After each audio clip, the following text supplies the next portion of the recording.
kenal sang sehat dan bahagia.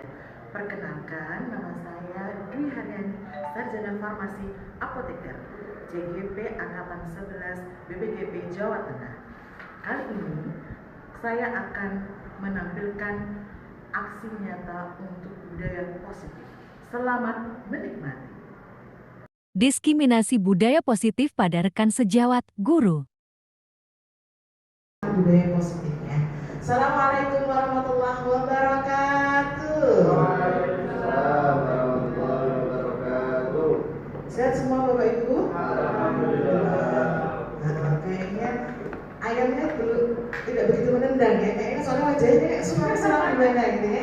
Besok kita menunya ayam pom gini ya, atau ayam seperti apa ya, biar semakin sumbernya ya. Sebenarnya pengennya ice breaking. Apa itu mau ice breaking dulu ya sebagai guru anak ya. Ngantokin gitu ya. Jadi hari ini di siang hari ini terima kasih sekali untuk kesempatan yang diberikan dan mudah-mudahan berbagi praktek baik ini akan bisa berpengaruh baik untuk kita ya. Kemarin memang kami usahakan berbarengan dengan koordinasi STP 2K, Wali, BPBK agar segala permasalahan yang berkaitan dengan pelanggaran siswa nanti kita akan ketemu masalahnya dan metode yang memang nanti kita akan pakai itu benar-benar pas ya, karena otomatis kalau sekarang yang jelas kurikulum kita itu menginginkan kita guru itu berpihak pada murid begitu. Jangan sampai nanti kita salah strategi gitu ya. Yang pertama yang judulnya tadi tentang budaya positif secara umumnya, nanti membahas juga tentang disiplin positif dan lain sebagainya. Ya, jadi untuk budaya positif sendiri pengertiannya adalah nilai-nilai, keyakinan-keyakinan dan kebiasaan itu kebiasaan di sekolah yang berpihak pada murid agar murid dapat berkembang menjadi pribadi yang kritis, penuh hormat dan bertanggung jawab. Gitu ya. Jadi dalam budaya positif nanti yang kita tanamkan adalah kebiasaan-kebiasaan. Terus yang kedua adalah keyakinan atau value, ya, value yang memang mereka ingin dapatkan di sekolah ini seperti apa, gitu ya. Dan itu memang harus melalui proses pemahaman, kolaborasi dan banyak hal lagi, gitu. Nah, tujuannya ada dua secara umum. Yang pertama adalah menanamkan motivasi yang ketiga. Oh, kok motivasi yang ketiga ya makanya? Berarti ini Bapak Ibu ya. Saya rasa mungkin Pak Wisnu sudah paham tentang ini ya Pak. Di situ ada yang namanya Diana Gosen. Ini nggak untuk membayar aplikasi GoFood atau ngirim barang ya Gosen kali ini ya. Kayaknya ini Mbak ya. Betul Pak ya Mbak? Sudah kenalan Pak Wisnu sebagai sarjana sudah Pak? Oh, sarjana sos. Oh, benar kenalan. Oke ya, jadi Mbak Diana itu dalam bukunya Restructuring School Discipline, mohon maaf ada kalau mungkin nanti agak salah gitu. Ya. Jadi beliau mengatakan bahwa ada 3 motivasi perilaku manusia. Ini yang benar-benar harus kita pahami. Yang pertama adalah untuk menghindari ketidaknyamanan atau hukuman. Ya, kenapa seseorang itu tertib? Ternyata ada 3 motivasinya. Atau siswa kita tertib yang pertama untuk menghindari hukuman. Ya, terus yang kedua untuk mendapatkan imbalan atau penghargaan dari orang lain. Ya, ini sangat wajar, manusiawi. 1, 2 itu sifatnya adalah eksternal. Ya. Jadi ketika anak kita tanya, kenapa berangkat sekolah? Karena saya ingin ketemu DE. Itu berarti kan eksternal. Karena saya tidak ingin dihukum oleh Pak Arga misalkan. Itu juga eksternal. Apakah itu tidak boleh? Boleh-boleh saja. Hanya saja motivasi itu sangat bersifat singkat. Dan tujuan dari pendidikan atau tentang disiplin positif itu bukan yang ranah motivasi 1 dan 2, tapi yang ketiga. Apa itu? Untuk menjadi orang yang diinginkan dan menghargai diri mereka sendiri. Kita bicara masalah self esteem ya, Bapak Ibu semuanya. Bagaimana aturan yang disepakati di sekolah pada akhirnya akan memunculkan motivasi intrinsik dari dalam diri anak. Dan ini bersifat jangka panjang, akan terus melekat. Kenapa dia datang sebelum jam 7 misalkan? Setelah itu dengan penuh kesadaran hadir untuk pembiasaan adat Islam. Ya kan? Kita mengharapkannya anak-anak itu benar-benar paham bahwa kalau mereka duha setiap pagi, mereka akan lebih tenang menjalani hari. Nah, tapi apakah itu sudah benar-benar masuk ke dalam ya kan diri anak kita, pemahaman seperti itu? Itu yang nanti memang perlu kita kaji. Jangan sampai dia itu tertib hanya karena oh iya janji-janji kita, mereka akan dapat penghargaan jika ya kan? Jadi ini nanti yang memang perlu mungkin dibahas di ranah kesiswaan, wali kelas dan BBBK, gitu ya. Bagaimana menanamkan budaya positif yang benar-benar mengarah pada motivasi ketiga. Nah, terus tujuan disiplin positif ya. Jadi tujuan disiplin positif itu yang pertama adalah menanamkan motivasi pada anak agar ya kan muncul motivasi yang ketiga. Jadi dalam mohon maaf ini mungkin kalau agak confuse ya, budaya positif itu general temanya. Di dalam budaya positif itu ada yang namanya disiplin positif yang pertama yang ingin kita tegakkan gitu ya. Jadi tujuan mengapa kita menanamkan disiplin positif itu tadi untuk merangsang munculnya motivasi ketiga. Anak tahu nilai apa yang mereka ingin capai dan mereka benar-benar punya self esteem yang bagus untuk hidupnya. Terus yang kedua, ketika mereka itu memiliki motivasi tersebut, maka mereka akan memiliki motivasi intrinsik yang berdampak jangka panjang, sehingga pada akhirnya nanti ketika mereka sudah dewasa seukuran kita motivasi intrinsik itu akan benar-benar nancep. Oh iya, ketika mereka mohon maaf mereka hidup di dunia yang gemerlap. Misalkan salah satu contohnya dunia farmasi. Dunia farmasi itu ada sisi gelapnya juga ketika dia mengambil marketing farmasi. Ya kan? Karena mereka biasanya apalagi kalau perusahaan asing, misalnya di Jakarta, ini pengalaman teman-teman di sana. Mereka itu kalau rapat pasti malam hari, dan itu tengah malam. Dan di nightclub jarang. Mereka cuma di Warmindo one way gitu ya, jarang-jarang. Jadi itu memang seperti itu, ya kan? Betul. Dan mereka ketika mereka dapat reward misalkan sekian puluh juta, biasanya mereka akan habiskan dengan bersenang-senang. Ya, ketika ini masuk misalkan ya, karena benar-benar motivasi ini masuk ke dalam jiwa anak-anak kita, walaupun mereka nanti ya kan menemui dunia gemerlap seperti itu, mereka akan ingat, oh iya, ya kan, aku nggak boleh nih, ya kan jajan di luar, misalkan gitu ya, tidak tanda kutip ya, aku nggak boleh nih, misalkan minum wine, silakan minum jamu fresh lu nggak apa-apa, ya kan, tapi tidak boleh minum wine, karena apa? Karena dulu Pak Fian pernah bilang, ya kan, ya bahwa namanya ciu itu haram, nah misalkan, saya nggak boleh makan daging babi misalkan ya toh. Nah, hal-hal seperti itu. Jadi ketika anak benar-benar paham tentang motivasi intrinsik itu, dimanapun mereka berada, mereka akan tetap melakukan kebaikan-kebaikannya dan menegakkan nilai kebajikan yang kita inginkan. Ya, ini secara umum cara menerapkan disiplin positif ya. Jadi yang pertama adalah dengan keteladanan ini. Ini PR besar bagi kita semua Bapak Ibu guru ya. Jadi keteladanan ini dalam aspek apapun, termasuk dalam interaksi positif antara guru dengan karyawan. Bagaimana kita memperlakukan rekan sejawat, bagaimana kita berperilaku pada murid kita, gitu ya. Jadi mereka memang meniru apa yang kita lakukan. Ya, jadi kayak standar bakunya itu adalah apa yang kita perbuat, apa yang kita katakan, ya. Dan bisa dilihat oleh mereka, bisa didengar dan bisa dirasakan oleh mereka. Yang kedua adalah membuat kesepakatan kelas. Punten ini kemarin sudah membuat kesepakatan kelas ya Bapak Ibu. Sampun nggih. Itu aturan atau kesepakatan nggih? Alhamdulillah. Bedanya apa nggih? Ya, kalau kesepakatan itu berarti betul Pak Arga ya. Berarti calon CDP aja ya. Nanti bersama begitu ya. Jadi kalau namanya peraturan ya atau tata tertib itu memang searah. Kita yang ngomong, kita yang buat. Mereka ya. Tapi nak kesepakatan itu berarti ada apa sih? Ada usulan dari murid.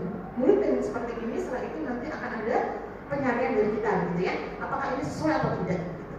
Penyarian itu dari semuanya, gitu ya. Setelah itu nanti kita akan bahas nilai-nilai kebajikan yang akan dimunculkan dari kesepakatan tadi. Terus yang ketiga, memberikan bimbingan positif, bukan hukuman. Nah ini nanti kita akan bahas ya. Apa bedanya hukuman dengan konsekuensi? Terus yang selanjutnya adalah memberikan pelatihan atau program untuk melakukan pengembangan keterampilan sosial. Ya, bagaimana empati, berempati pada teman, ya kan? Dan lain sebagainya itu ya. Ini masih kayaknya perlu juga ya diperbanyak di sekolah kita. Terus memberikan tanggung jawab pada siswa dalam pengelolaan kelas. Saya rasa ini sudah. Terus memberikan layanan konseling ya Pak. Kan sudah ada ini ya Pak. Layanan konseling ini Pak sudah banyak yang coba Pak Wisnu. Alhamdulillah ya Pak. Siap-siap ya Pak. Cek Pak. Cek ya. Nah, tapi nggak 24 jam kan Pak? Itu bahaya ya. Terus memakai program sanksi positif ya, dengan mengharuskan siswa memberikan kontribusi positif ke sekolah ya.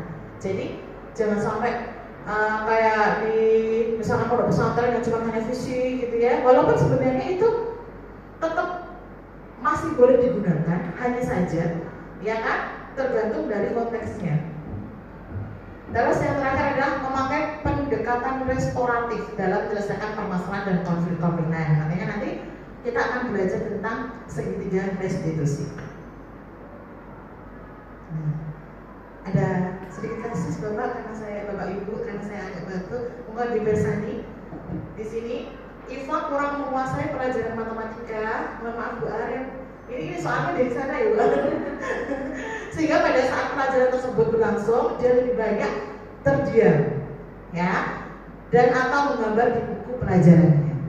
Pada saat guru matematikanya Pak Seno menanyakan pertanyaan, Iva menjadi gugup dan tak sengaja menjatuhkan tas dari kursinya, serta tiba-tiba menjadi gagal pada saat berupaya menjawab. Seluruh kelas pun tertawa melihat perilaku Iva yang bicara tergagap dan terkejut. Ya, Pak Seno pada saat itu membiarkan teman-teman menertawakan Iva yang tergagap dan malu luar biasa. Dan malahan meminta Iva untuk maju ke depan dan berdiri di depan kelas sambil menunjuk hidungnya karena tidak bisa menjawab pertanyaan. Kelas makin gaduh dan anak-anak pun tertawa melihat Iva di depan kelas memegang ujung hidungnya. Nah, pertanyaannya adalah, ini Pak Seno ya. Mohon maaf, ini gambarnya nggak pakai hijabnya.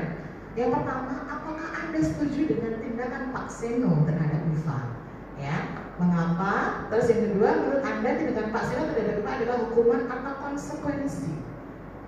Ya, adakah yang mau respon, Bapak Ibu? Ya. Pertanyaan pertama, siapakah?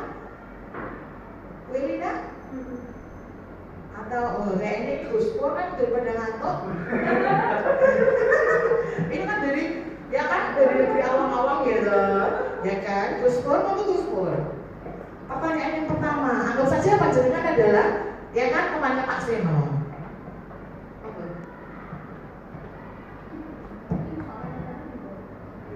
Oh dibalikin, oke. Jadi pertanyaannya apakah Pak Pur setuju ya? Setuju atau tidak? Jika tidak, kenapa? Jika iya, kenapa? Menengok.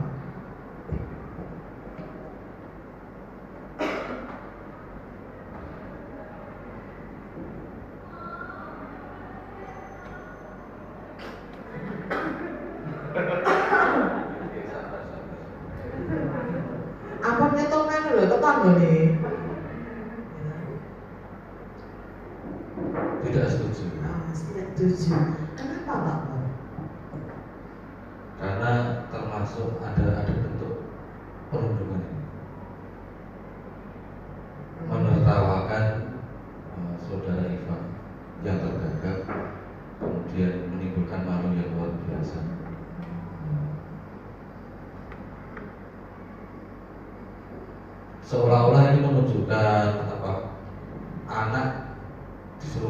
depan itu kan yang jelas-jelas dia tidak berkompeten atau istilahnya tidak mampu dalam mata pelajaran matematika. Ini seperti dipermalukan ini, Pak. Mempermalukan anak.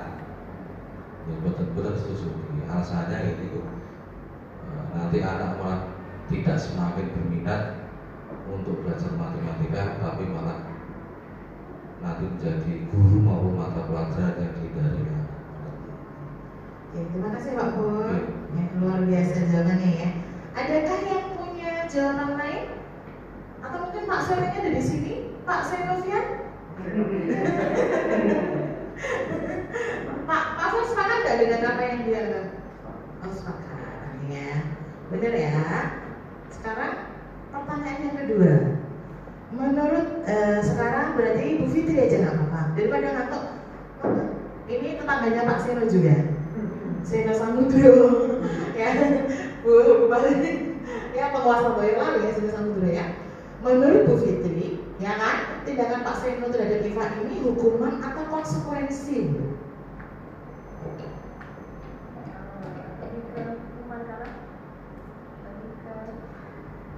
Lebih ke hukuman karena kalau tadi seperti yang dilakukan Pak Seno kan bentuknya kayak negatif ya, ketika anak kaget kemudian ditertawakan teman-temannya, tidak diberikan apa ya,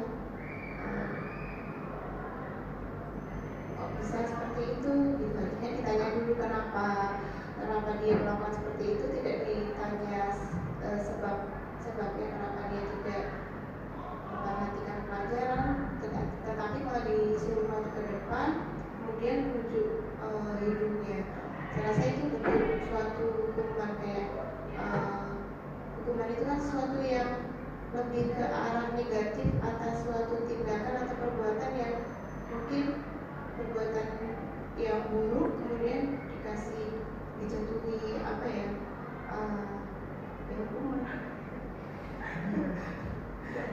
Ya tidak mendidik, sesuatu yang tidak mendidik kemudian disuruh maju ke depan dan diberikan sanksi, efeknya jadi timbul negatif. Oke. Terima kasih ya Bu Fitri ya. Berikan tepuk tangan untuk Pak Pur dan Bu Fitri ya, sangat luar biasa ya. Jawabannya tadi memang benar ya. Jadi kalau tadi yang diutarakan oleh Gus Pur, memang yang dilakukan Pak Seno itu cenderung mempermalukan siswa ya.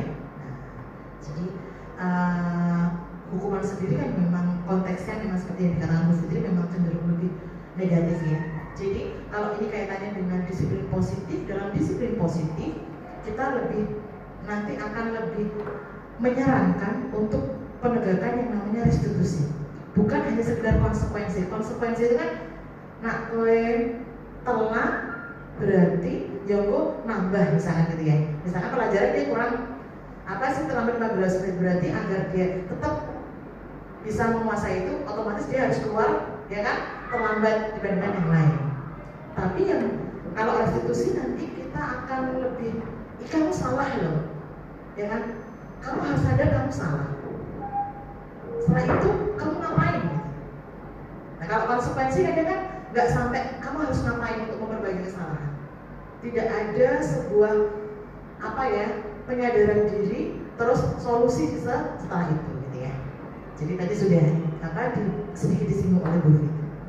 Oke, jadi di sini ada 3 istilah dalam penegakan disiplin positif, ada hukuman, konsekuensi, dan restitusi. Bedanya apa nih? Hukuman itu adalah suatu upaya untuk menegakkan keadilan, begitu ya.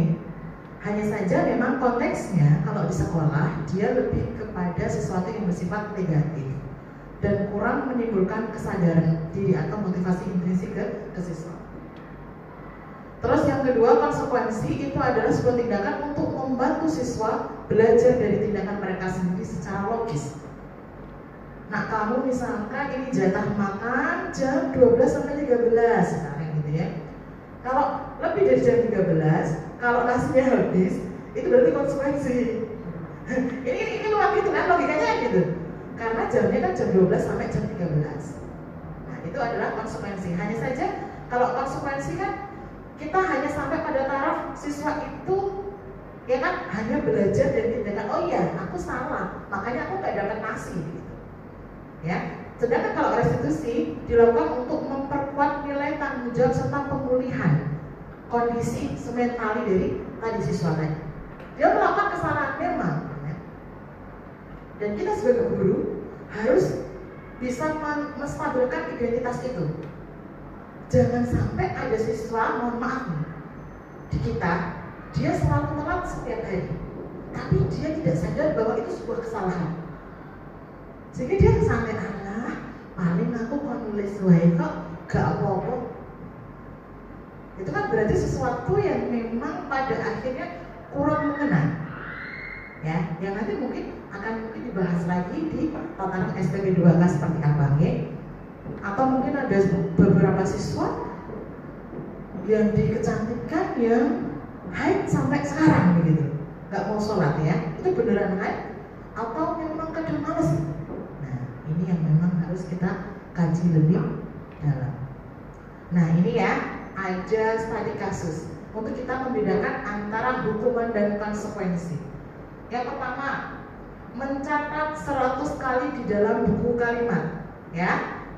Saya tidak akan terlambat lagi karena terlambat ke sekolah. Ini hukuman atau konsekuensi?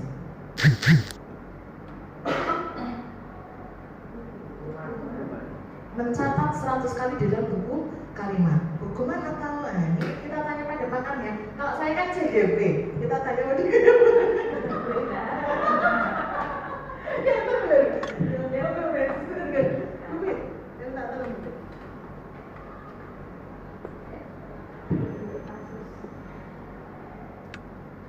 Untuk kasus satu ya, mencatat 100 kali di dalam buku kalimat itu menurut saya adalah hukuman.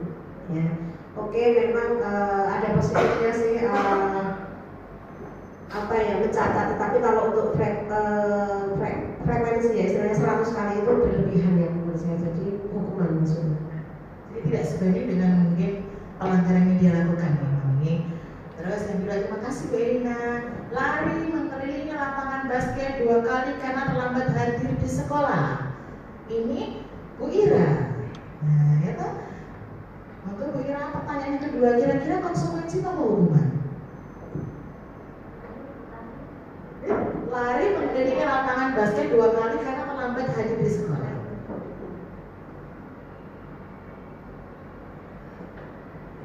Bisa dikatakan hukuman. Yakin? Bisa juga Konsekuensi. Ini yang dipilih. Disuruh Mas hukuman atau konsekuensi? Dua-duanya. Tapi bingung ya. kalau sudah ada perjanjian sebelumnya bisa dikatakan konsekuensi. Jadi misalkan kayak bikin kesepakatan antara siswa dengan guru. Misalkan nanti kalau kamu terlambat kamu bakal seperti ini bagaimana? Misalkan kalau anak muridnya bilang oh iya Bu nggak apa-apa nanti saya janji tidak terlambat, berarti itu bisa dikatakan konsekuensi. Tapi kalau tidak ada perjanjian di sebelumnya itu dikatakan hukuman. Kalau ini sebenarnya nyambung nggak sih Bu antara keterlambatan dengan lari-lari? Kalau kita bicara masalah konsekuensi kan gitu ya? Ya. Nah, kira-kira nyambung nggak ya? Kalau enggak, tidak ada. Karena berbeda. Kalau hukuman ya tidak lari, itu malah yang ada anaknya malah sekolah nanti tambah capek, tambah ngantuk. Oke. Jadi yang kalau kedua ini cenderung memang dia hukuman ya, karena memang sebenarnya tidak ada hubungan korelasi yang positif ya. Jadi antara keterlambatan itu dengan lari. Kalau anaknya kira-kira apa dia malah seneng ya terlambat terus ya. Oh iya, olahraga betul. Kalau itu olahraga, misalkan Pak Arga nanti dia hadir ke lapangan, jauh turun ke lapangan kok terlambat lebih dari kesepakatan, misalkan 10 menit misalkan gitu ya Pak. Pak Arga bisa terangkan ini, itu konsekuensi gitu ya. Setelah terjadi kesepakatannya dan nyambung gitu loh sama bidang mata pelajarannya. Terus yang ketiga, membersihkan coretan yang dibuatnya di meja tulis. Pak Fian, kira-kira apa Pak?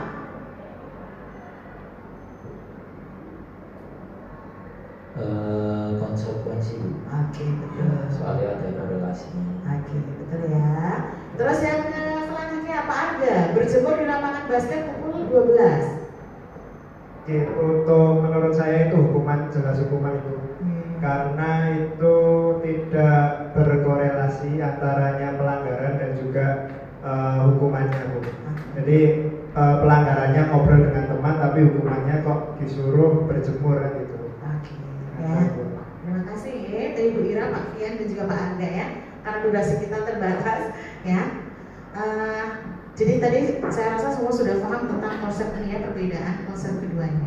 Nah ini salah satu hal yang juga pengen saya tekankan. Nah, ada pembahasan satu yang menarik ya. Ini dari Mas Alfihon ya. Ya ini mungkin tanya Pak Arda juga ini, Mas Alfihon ya.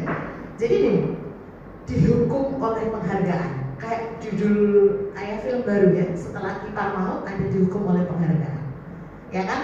Karena ternyata menurut Mas Alfi ini, saat kita berulang kali menjanjikan hadiah kepada anak-anak agar berperilaku bertanggung jawab, atau kepada seseorang murid agar mempelajari sesuatu yang baru, atau kepada seorang karyawan agar melakukan pekerjaan yang berkualitas, kita sedang berasumsi bahwa mereka tidak dapat melakukannya, atau mereka itu tidak akan memilih untuk melakukannya.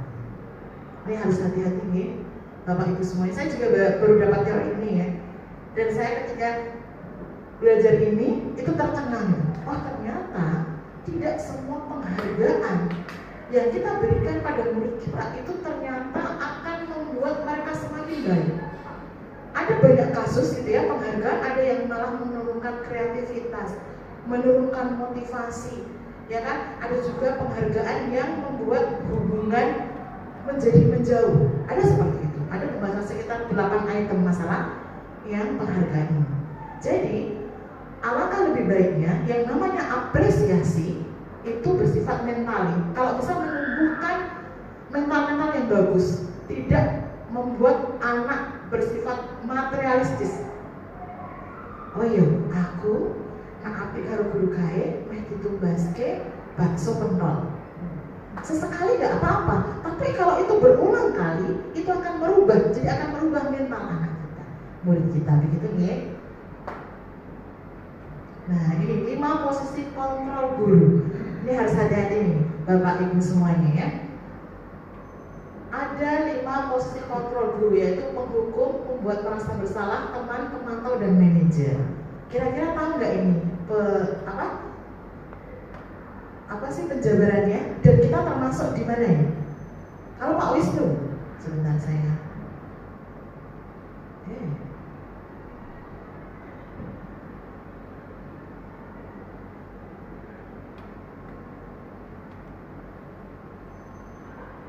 Ini nggak kelihatan ya? Kelihatan nggak sih? Nampak betul Bapak Ibu? Nggak begitu ya? Nanti saya mana ya? Jadi nih. Misalkan nih ya, ini nanti bisa kita bermuhasabah masing-masing ya. Kalau penghukum biasanya, ya kan di sini, contoh yang paling konkret, seorang penghukum bisa menggunakan hukuman fisik maupun verbal.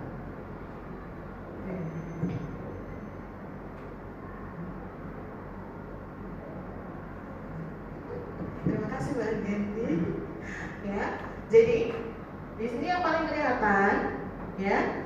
Biasanya dia melakukan atau mengeluarkan kata-kata satu, patuhi aturan saya, atau awas ini tangan ini, awas. Mungkin saya juga sering seperti itu ya.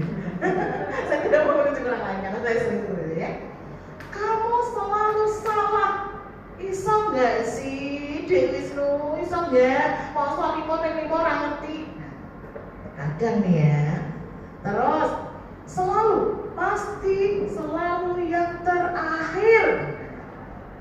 Betul tenang ya Bapak Ibu semua nih mengeluarkan kata-kata ini ya. Semua positif ya. Pak Wisnu pernah? Nggak pernah ya Pak? Alhamdulillah. Ya. Terus yang kedua, nah ini biasanya yang kedua ini sangat sering digunakan oleh ibu-ibu yang suka nonton drakor. Ya, atau ya, beliau sering mengatakan, saya kalau kayak gitu tuh kayak memiliki diri saya sendiri loh. Ya, yang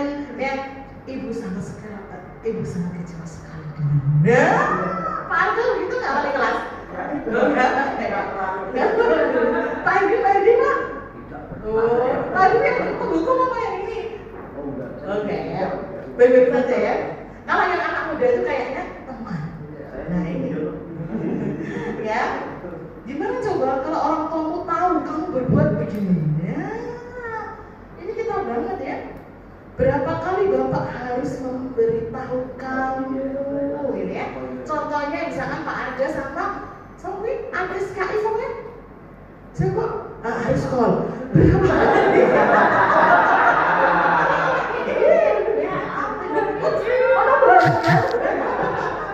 Ya, mohon maaf ya. Terus ini ya. Nah ini kata-kata ibu-ibu juga di drama ini ya. Bu Fitri dan saya sering pakai ini.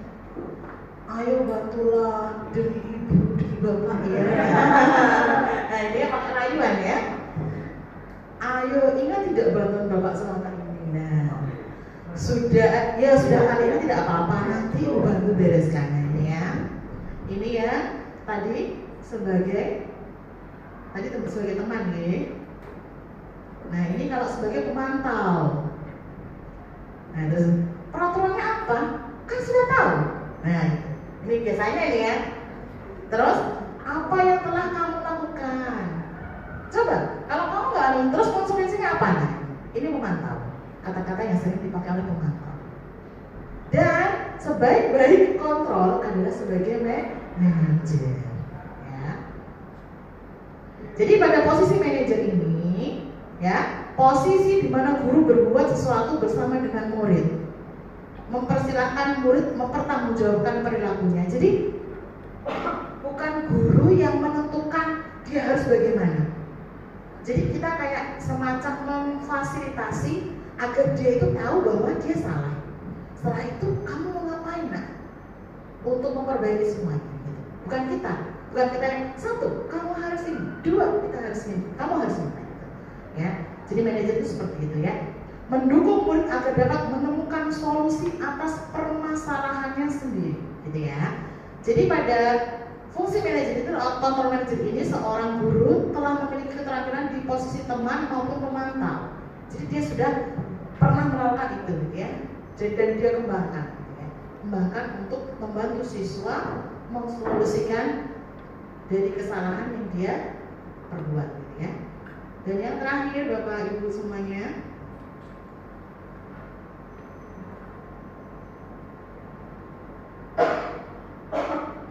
kita membahas tentang segitiga restitusi.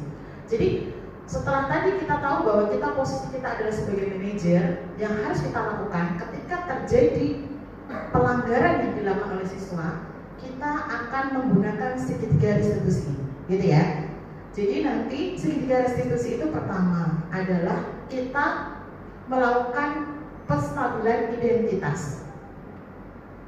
Ya. Jadi penstabilan identitas bagaimana kita mengeluarkan semua data. Jadi misalkan ada kasus, ya kan? Kasus terbaru apa sih kasus terbaru? Apa Pak? Sudah lama ya kita ya. Misalkan ada pencurian misalkan, pencurian. Jadi pada penstabilan identitas kita itu harus sampai pada data-data terus dia bilang bahwa memang dia yang mencuri. Ya. Jadi ada step seperti itu. Ya, oke. Setelah itu kalau dia sudah tahu bahwa dia salah, lalu kita akan melakukan tindakan yang kedua, validasi tindakan. Ini sangat penting. Validasi tindakan itu yang biasanya dilakukan adalah guru bukan terus memaklumi itu. Bukan memaklumi kesalahannya. Hanya saja kita akan kayak acceptance dia kesalahan dia. Oke, kamu memang salah. Dan setiap manusia itu pasti pernah berbuat kesalahan. Tidak hanya kamu. Jadi harus ada ungkapan seperti itu. Dan ketika nanti kita melakukan ini, intonasi, suara, body language, ya kan? Dan semua hal termasuk mimik itu memang sangat-sangat ditentukan. Harus seperti apa? Begitu nih. Agar apa? Agar nggak mental, gitu ya. Setelah validasi tindakan, setelah itu maka akan kita lakukan yang namanya menanyakan keyakinan. Ya, jadi oke. Padahal kemarin kita kan sudah sepakat ya bahwa salah satu nilai yang ingin kita tegakkan di kelas kita adalah tentang misalkan kejujuran. Yang kamu lakukan ini berarti kan sudah mencederai ya kepercayaan dan juga mencederai kejujuran diri kamu sendiri. Ya kan? Setelah itu apa yang ingin kamu lakukan untuk memperbaiki semuanya sampai nanti pada akhirnya dia melakukan perencanaan 1, 2, 3 dan sebagainya, terus sambil kita dampingi dia itu akan melakukan aksi nyata untuk melakukan apa pertanggungjawaban. Bukan hanya para perencanaan aja ya, misalkan saya akan mengembalikan uangnya, oke. Kita akan dampingi, sekarang kembalikan uang. Saya harus minta maaf nih, oke. Sampai seperti itu nih. Setelah itu, ya kan, dalam restitusi ini berarti akan ada apresiasi. Terima kasih Nana, sudah sangat luar biasa mau belajar dari kesalahan. Karena bagaimanapun juga, ya kan, ketika seseorang bersalah, itu kita mau menerima dia dengan tangan terbuka dan membantunya dia untuk bangkit ya.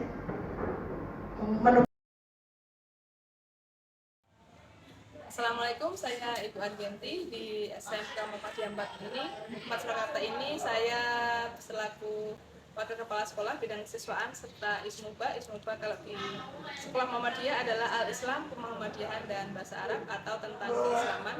Menurut saya, kegiatan diseminasi yang telah dilaksanakan oleh Ibu Dwi Haryani sangatlah bermanfaat untuk kita semua, membuka mata kita semua mengenai disiplin positif, apa itu pengertian disiplin positif, serta motivasi-motivasi perilaku yang kita lakukan. Ada 3 dan diusahakan kita harus dapat melakukan sesuatu itu atas motivasi dari diri sendiri tanpa takut hukuman atau mendapatkan hadiah. Kemudian materi itu sangatlah bermanfaat sekali untuk kita semua, terutama di kesiswaan, akan membantu Bapak Ibu guru untuk menerapkan disiplin positif baik di diri sendiri ataupun ke siswa, bagaimana siswa akan menjadi tertib, disiplin dalam kesehariannya. Selain itu juga di bidang ismuba atau keislaman dapat memotivasi siswa bahwa melaksanakan ibadah itu adalah memang kewajiban dan tanggung jawab pribadi tanpa harus ada takut hukuman atau mendapatkan hadiah atau reward. Demikian, semoga Ibu Dwi Haryani sukses dan membawa manfaat positif untuk SMK Muhammadiyah 4 Surakarta. Assalamualaikum. Waalaikumsalam. Assalamualaikum. Perkenalkan, nama saya Ibu Roro Fitri Arianti di SMK Muhammadiyah 4 Surakarta ini. Saya selaku Kepala Laboratorium di SMK Muara sekaligus sebagai wali kelas dan guru produktif di kejuruan teknologi farmasi. Terkait dengan yang dipaparkan Bu Dwi Haryani tentang diskusi diseminasi tentang budaya positif di sekolah, sangat membantu saya selaku wali kelas untuk menumbuhkan budaya positif di sekolah. Budaya positif di sekolah sebenarnya bukan hanya sekedar tren, tetapi harus digalakkan untuk menjadi fondasi awal anak-anak supaya memiliki akhlak, memiliki kepribadian yang positif dan tidak hanya merujuk pada hal-hal yang negatif. Harapannya apa Bu Fitri setelah adanya diseminasi itu ya? Untuk harapannya, semoga sekolah bisa menerapkan budaya positif diawali dari hal-hal yang kecil, seperti menumbuhkan karakter anak di kelas seperti disiplin, kemudian adab ketika berbicara dengan temannya, memperlakukan temannya dengan baik, baru nanti melaksanakan kesepakatan di kelas dan dilaksanakan dengan baik. Terima kasih Bu Diha. Ya, sami-sami. Diseminasi budaya positif di kelas, murid.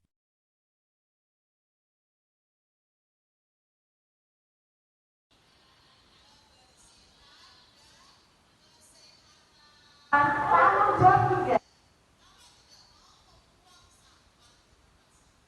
Jadi tampaknya harap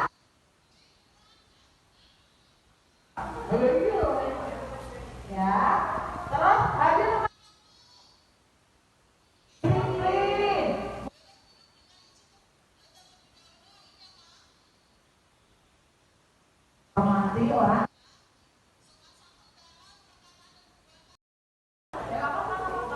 soalnya aman, kompak, bersih, kompak, bersih, aman. Tidak ada PR.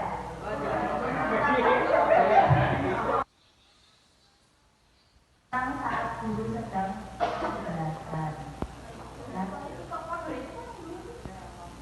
Ketika guru menerangkan jangan berisik, tenang.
Desiminasi budaya positif dengan wali murid.